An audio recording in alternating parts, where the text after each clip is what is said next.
So in this video, I'm going to show you how to turn this votive candle jar into a small hydroponic setup, and I'm going to grow some Venus flytraps in it.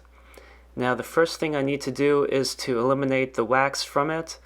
So what I did was I basically lit it, and as it got soft I eventually took a flathead screwdriver, or standard screwdriver if you want to be more technically correct on terminology, and scraped it off, and then I used Goo Gone to remove the interior. I rinsed it out really well with Dawn, and then I ended up essentially cleaning it out so it became extremely shiny. As you can see, I have some sphagnum moss that I hydrated sitting in that white cup, and then I took a Venus flytrap that was sitting there in a tray of water in the yard, getting waterlogged and dying. You can see how it's dying. And I put it in that container overnight just to hold it. I had a little bit of peat moss with some distilled water in there. I just put it in there just to hold it over until I got around to this project. So I used a zip tie to create a ring, and I struggled in trial and effort trying to get that little mesh from like an onion bag you buy at the grocery store to fit in there, so I decided to end up weaving it through. And after it's woven adequately through there, I looped it. Now, unlike the normal way you zip a tie or a zip tie, I looped it inverted so I can create a ring.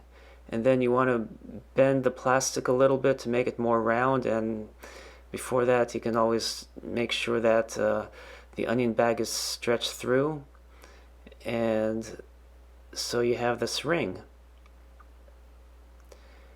And that can form as a platform, but you can also now trim off the excess so it's not going to look unsightly on the sides of the glass container. And I should have done that over a trash can. Now I have all that debris to contend with. Anyway, so here I am folding it to form a ring. So anyway, now that I have this nice platform to hold the sphagnum moss above it, you set it in there, and this portion was a little tricky. You know, some containers it sits in better than others, but as long as you have some glass container that's tapered, it doesn't have to be glass. I just think glass is best, especially if you're doing carnivorous plants. Then you know, you can always create this setup to have a fall platform. And then I have a little hole that I set up a little bigger than normal, as you can see, where I took the scissors here and just trimmed a little bit so that I can string the rope through there. And then I have that gap on the other side of the mesh, which I'm going to run the other portion of the rope, and therefore I have it looped up and into the sphagnum moss to help wick water up into there. So I'm putting one through the hole, the other through the side there, and now it's perfect. And then I'll have that in the middle so the rope isn't on the side of the glass, making it, you know, visible to the observer. So you hold it in and you start putting the sphagnum. Now this container was a little tricky putting it in there, and as I fill it up and try to compact it, some of the sphagnum did go down past it, and that ring did go lopsided. But since sphagnum also can help wick up water, it will be okay for this, as long as the sphagnum's not all the way to the bottom, just so you do have a little reservoir of water, and this way it can help keep it more adequately hydrated than to dry out fast if it just went all the way to the bottom and just kept wicking up the water and causing it to evaporate faster.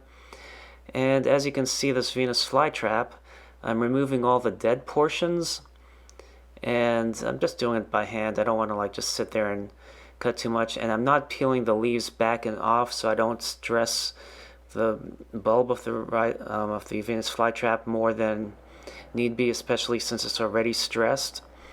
But that's what you need to do. And this one actually has two, which I'm separating, and this way I can have two plants growing in there.